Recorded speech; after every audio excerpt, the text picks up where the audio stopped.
you need to be able to have a functioning capability, and you have to have the opportunity to have someone around you that could break some glass, ask the hard questions, and don't be the typical bureaucrat. So I'm looking forward to hearing Steve's comments, not only from this perspective in the Fortune 500 world of building corporations and businesses and profits, but also the why not aspect of why can't you do something different? And oftentimes in the government, because we don't have the ability to think that way. So please, rounding a welcome for Steve Layne. Thank you very much, Bill. Thank you. All right. Good morning, good morning. There'll be very few, if any, words on the slides, all pictures, so it's pretty easy. Get your notepads out. Shake out a little bit. We're going to try to have a little bit of fun. I am not an insider threat practitioner. As Bill said, I'm an entrepreneur. This is the 7th company that I started up. I'm a Washingtonian, though. I was born in Alexandria, grew up in Arlington, Fairfax, went to George Mason University.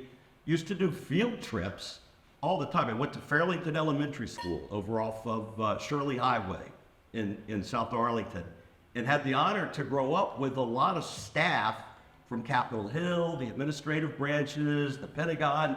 So we used to get to go on field trips to Capitol Hill, senators' offices, have lunch down in the congressional dining room, got to go to the Pentagon, got to ride on helicopters in Fort Belvoir. A really cool life, right, to learn a lot about how Washington works as a kid. So I think I kind of understand how it works. I had a job one time down on A Street, so I kind of got to see that side of things. So things can change, and that's what I'm about. And I'm here to try to give you some of my perspective as someone who's been in the insider threat, risk, trust business for about almost 10 years now. My little journey on this started when I joined Lockheed Martin out of the Philadelphia King of Prussia group. Lockheed was called upon to stand up a commercial cybersecurity business in 2014, 2015. So I was brought in with some other commercial folks to help the defense industrial base partner bring some things out of programs, bring some things out of their own enterprise, get them declassified, commercialized, and quickly rushed out to market to help protect critical infrastructure corporations and organizations. And so we had an insider threat analysis tool that has ultimately now become the core of our business. I'm not here to necessarily sell you on that, but that's kind of where I came into the picture with insider threat, and have had really the honor and the privilege to work with so many of you guys, right? Oh, by the way, I'm also a salesman, so there's been talk about salespeople. Remember something, nothing in life happens until something's sold. So you need salespeople, right? Now, very quickly, Mike talked about the used car salesman. You don't get to answer the question because I told you, right? Does anybody know the difference between a used car salesperson and a technology salesperson? The used car salesperson knows when they're lying. Anyway, let's get into this. Growing up in DC, big Motown fan. Grew up listening to WOL. Anybody in here remember, maybe it even still exists, right? It was a rhythm and blues Motown radio station. Temptations. Had a fantastic song back in the 60s, Ball of Confusion. If you haven't heard it, go on to Spotify, read the lyrics. Pretty descriptive of kind of the world that we're living in right now, right? It's kind of a big ball of confusion in many respects. And I'm going to touch on this in a couple of ways. And I'm going to see if I can sort of unwind the ball of confusion. So, we ain't in the same place anymore. Life has changed in the past 5 years more in my 67 years than I've ever seen. I mean, radical changes, technology changes, cultural changes, behaviors, right? I mean, it is just a different world. We still try to do some of the same things. We still try to get that turkey on the table, right, at Thanksgiving. But man, get off your phone.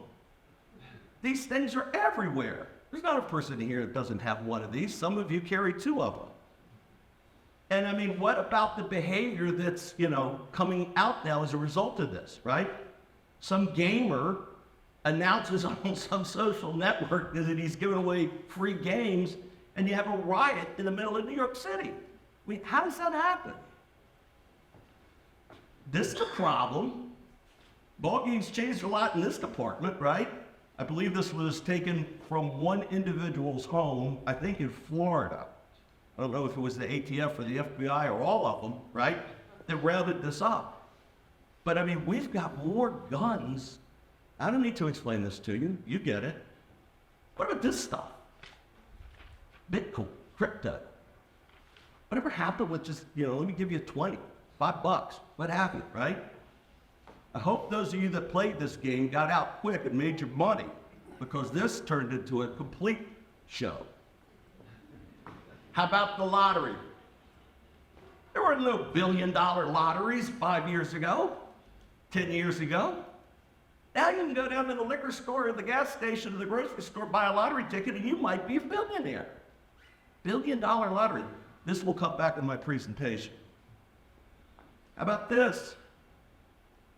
If you don't think this is affecting the insider or has a role to play in the world of insider threat, insider risk, then you must be smoking something, right? So you guys have this tough job. The best you can do is not fail. To me, you're like the referees, whether it's football, basketball, umpires, what have you. Not many people like you. That's why you hide. That's why you sit in these skiffs and hidden rooms and what have you. Seriously, this is not a job where people come and congratulate you every day. Hey, that was an awesome job you did last week. We only had 2 insider threat cases last week, right? But man, you make that bad call, you miss the call, they're throwing beers at you as you're trying to leave the office building, right? I mean, it's pretty much a thankless job for many of you. And then you go to management, you go, look, I need more budget. I want to build a program. I need to buy these tools. I want to train these people, what have you, right? This guy looks at you, and everybody knows who this guy is. Everybody has one of these guys in their business, right? He's like, excuse me, I retire in 6 months. I retire in a year. You want me to buy into this new program and go all the way up and do all of this stuff? Get the hell out of my office. Leave me alone. Let me kick that can down the road just another 6 months. Let somebody else worry about this, right? So I would tell you, and I'll give you these slides, we'll put these out on the website, just hand them this picture, right? If you're trying to sell to upper level, middle level, whatever management, if you're trying to sell to your constituents, what have you, just say, look, where do you want the data?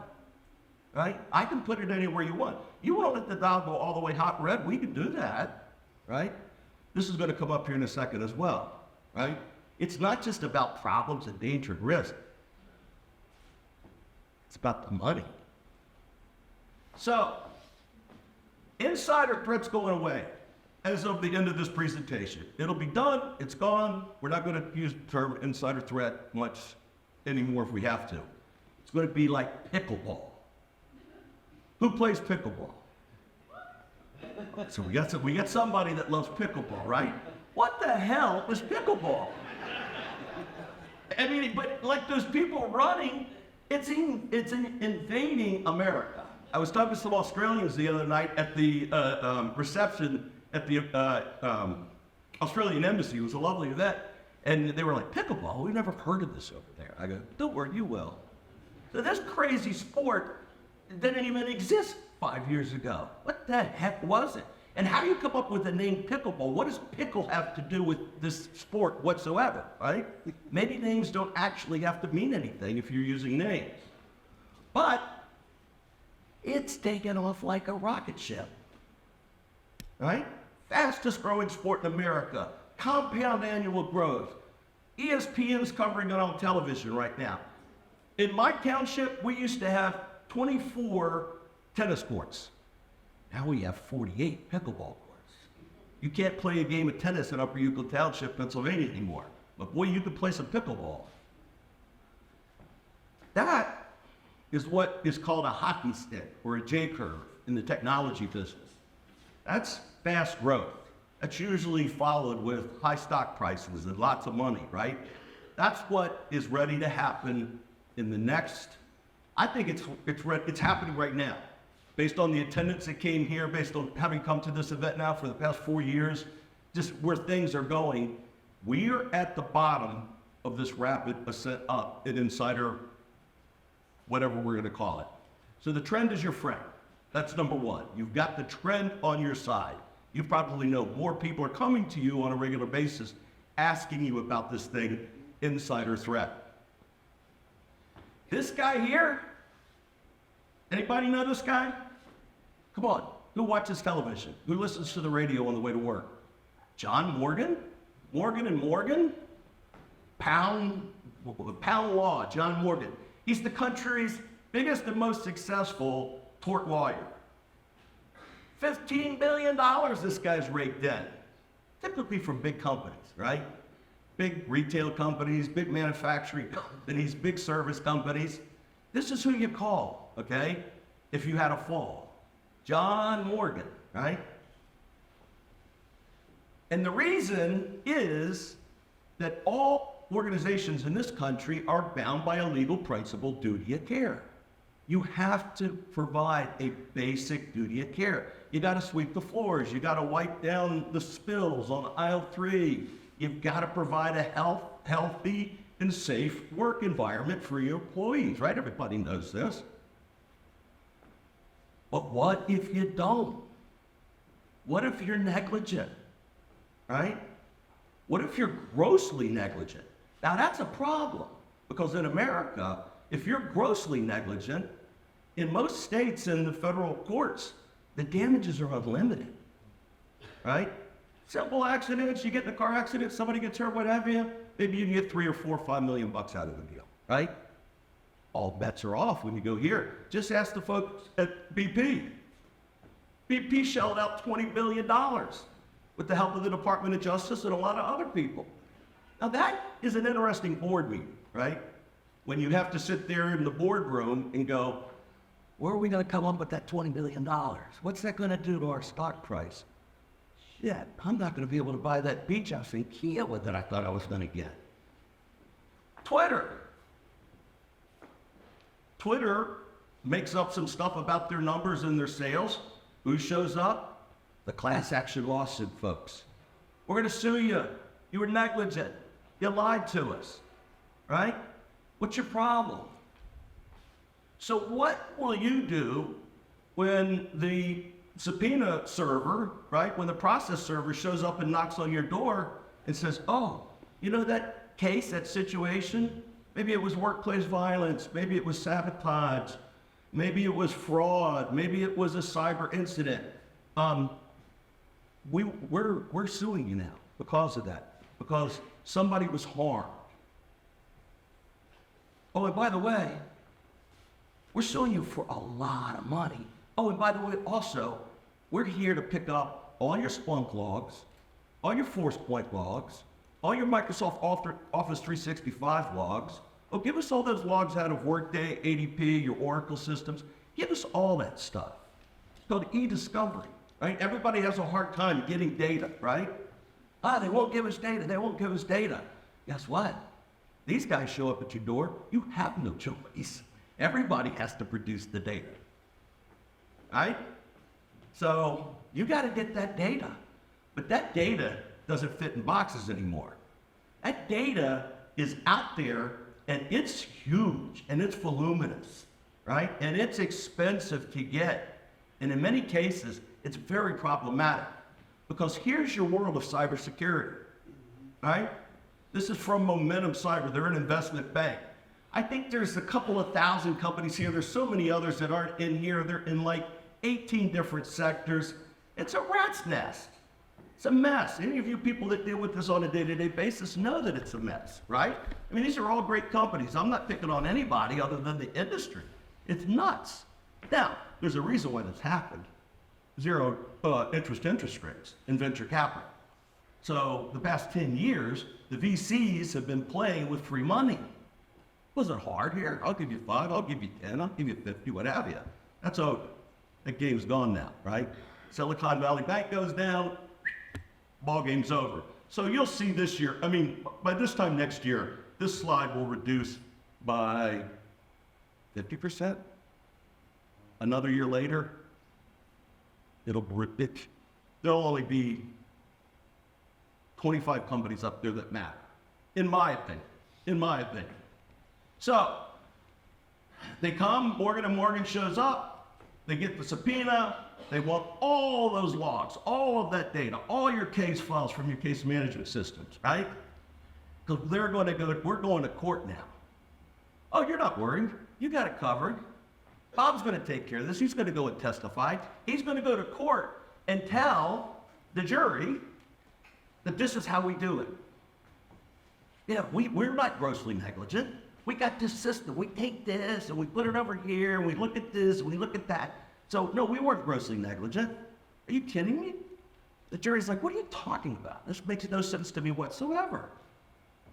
So, this is the big prediction. This is what's about ready to happen. Technologically, consolidation is going to happen now, and it is coming, and it's coming like a freight train.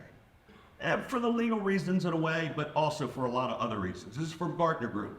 Gartner Group says 75% of all of the people that they talk to are considering or pursuing consolidation of their cybersecurity stack. Why?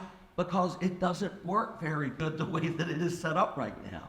Too much, too many integrations, too hard, too expensive, blah, blah, blah, blah, blah, blah, right? This is well underway. And you'll see this. Who just got with Splunk? Splunk just gets bought by Cisco, right? Big deal. That's just the first of a bunch, trust me.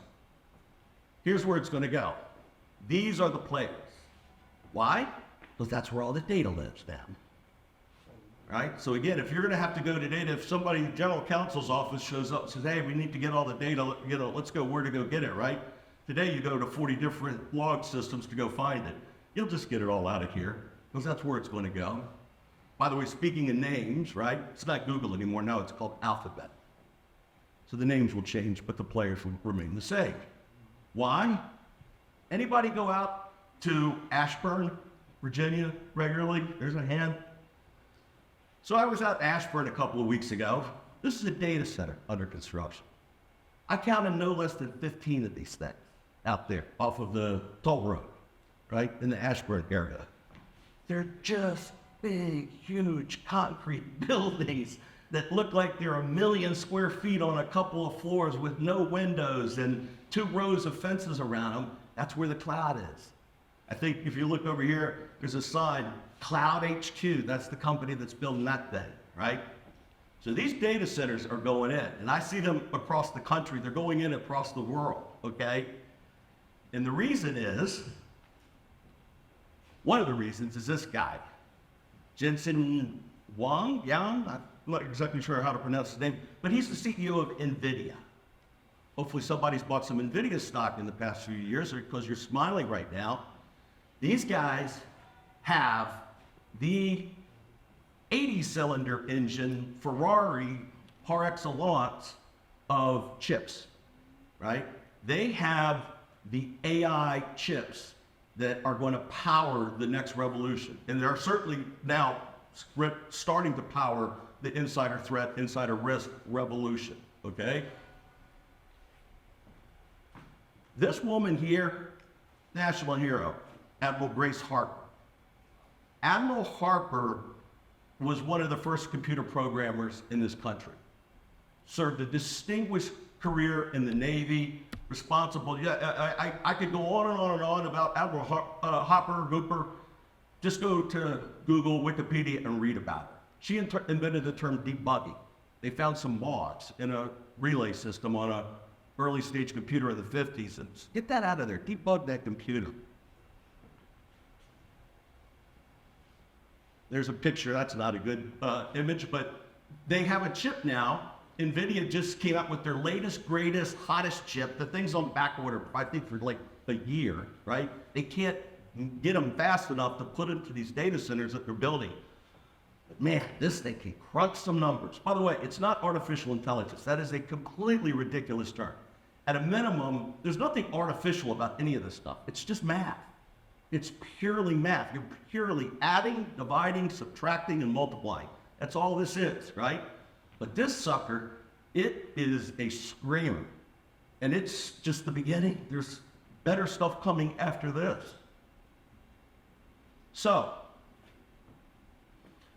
let's get back to the people. It's a people, human being problem. There are no machines anywhere on the earth causing these incidents. People use machines to cause the incidents, but it's a person, human being problem. Very simple, right? We get up every morning and we head out and we're on different pathways. We're on different vectors, right? We have a start, we have a direction, and there's someplace, a terminal point that we're trying to get to. We know about vectors because that's how we're able to fly all over the world at 600 miles an hour and not crash into each other. The air traffic controllers tell the pilots, vector Charlie 422, head this direction, that direction, stay on the path, this height, this altitude, right? We take vectors every single day. A vector has the tail, or its beginning. It has a direction that it's heading. It has a head, or a terminal point, and it has a magnitude. Human beings are vectors. Every single one of us is a mathematical property every day. We get up in the morning, we do what we do, we dress, what have you, and then we go out. Hopefully we're going out from point A to point B. But as we know, sometimes we veer a little bit left, or we veer a little bit right? We're going up, or maybe sometimes we're going down. The cool part about this, though, is it's just math. You can measure it.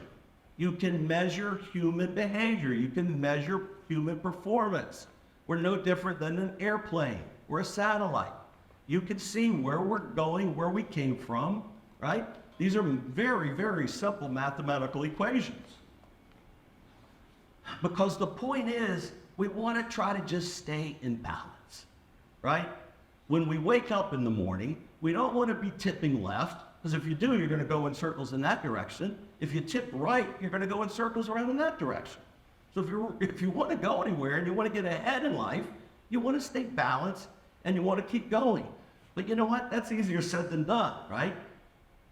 But let's go back to math again. That's why you bring in a mathematical property called a fulcrum. Also happens to be the name of our product, but I think that was just by accident. Off kite. Fulcrum is this geometric property that you use to equalize. The pressure, the financial pressures, they're killing me, right? I bet on the Eagles to win the Super Bowl last year. That bet loss was devastating to me. So now I'm going to make another bet over here on the Phillies to win the World Series, and let's see if I can get it balanced, right? But the point is that there's these forces, they're financial forces, families, right? I have my wife chirping me on text all morning this morning because Augie, my Australian Shepherd, snuck out of the house at 11:45 and didn't come home until 1:30. That put me in a little bit off of a left balance this morning, but I'm back, I'm straight. That's her problem, not mine. So anyway, we're back to math, right? So you can mathematically model these pressures, these stresses, these anomalies, these behaviors. It's really not that hard. It used to be hard. Just like trigonometry was hard until HP invented a pocket calculator, right? The calculators exist now today. Okay, let's talk about privacy, ethics, the boogeyman, right? Big brother. What's going to happen there? Because every one of you, we all have to deal with this. This always comes up, right? First of all, change the term. It's not big brother anymore. For me, big mother. My mother knew 2 weeks before I was about ready to do something wrong that I was going to do it, right? Hopefully most of you had the same experience. My brother would be like, no, come on, let's go do it. So there was no big brother in my upbringings. But we all know this because mothers, I think, much better than fathers, can really understand what's going on with the behaviors of their children. At least that's been the case in our family.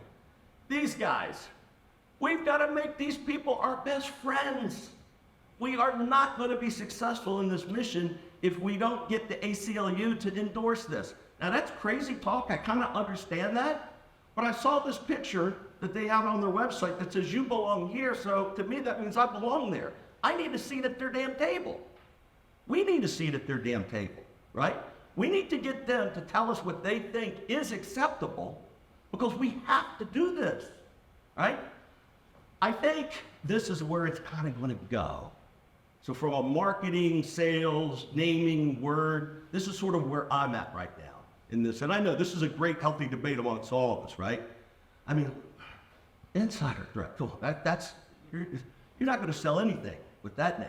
But work safety, where you're bringing in things like safety and risk and protection and health and injury, I don't know. Maybe that's it. All I'm saying is it's got to move, and it is moving towards a more proactive, a more healthy, a better term, right?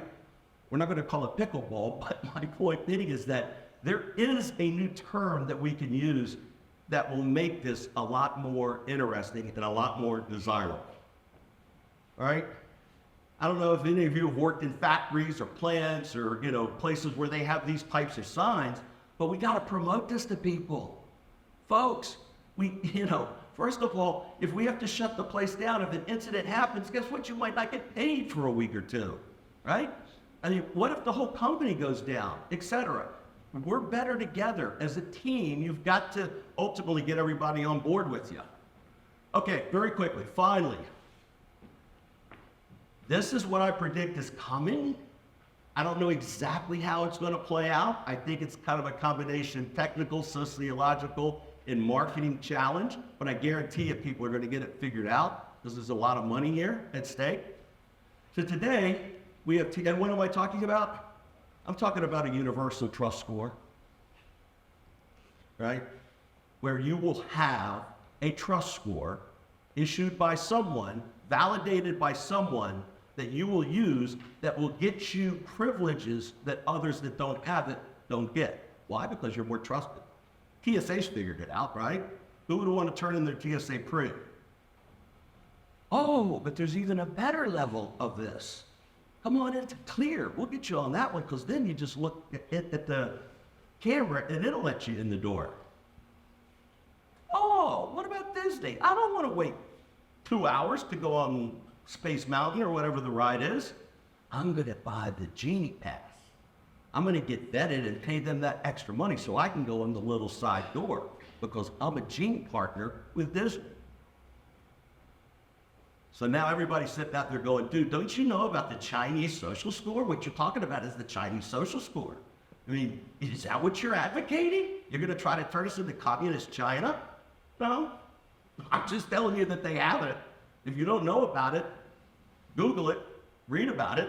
They figured out that in the game of life, you got to discipline people. You got to incentivize people, right? And if people go astray, you kind of have to punish them. That's their approach. They're using AI to do it. But what they're doing is they're selling it to their people based on value. Oh, you get a good score with us, you get access to social services, you get lower loan rates, you get access to internet, eligibility for government jobs, high-speed access to planes, high-speed trains, school admission and scholarships, travel abroad, access to luxury hotels and insurance premiums. Who doesn't want to buy in on that program? Right? I don't know, but it's coming. I'm telling you right now, it is on its way, and it's actually already here. That's me. Some of you might see me. I like to post on LinkedIn, because we're trying to help build a market here. We're trying to help build an industry here. Free advertising, we use it. I tease my wife and family. I go, plus, I always wanted to be on a dating app. This is kind of like my dating app. So my profile, LinkedIn just came up with a new feature. Get verified government identity that you are who you are, so that when you try to spam those people in China or you try to fish them into your little game, they'll know that you've been validated by the US government. I didn't know the US government was validating, but I guess Clear has some kind of a deal. Somebody probably supplies data to Clear that says that I am who I am. And so if you look, go to LinkedIn. Here it is. We are continuing to expand eligibility and availability, and new types of verifications might be available to you in the future. Ooh, what might that be? I don't know, but there's a lot of money in there. Microsoft owns LinkedIn. Other people own their things, right? So the trusted identity, the social score, whatever it's going to get called, it's coming. It has to come because we now live in a world of two realities. The physical reality, me right here, and then whatever my reality is in LinkedIn, Facebook, I'm not there hardly much anymore. Still do Instagram for family stuff, but it's a different me over there, right? Airman Teixeira, he was in Discord. He wasn't Airman in Teixeira Discord. He was some little gamer rat, right? He was living in a whole different reality, in a whole different world. So there you go. That's it. Questions, very quickly. No time for questions. Will they come out and see me outside and tell me I'm either nuts or you think I'm on the right track? But thank you guys very much.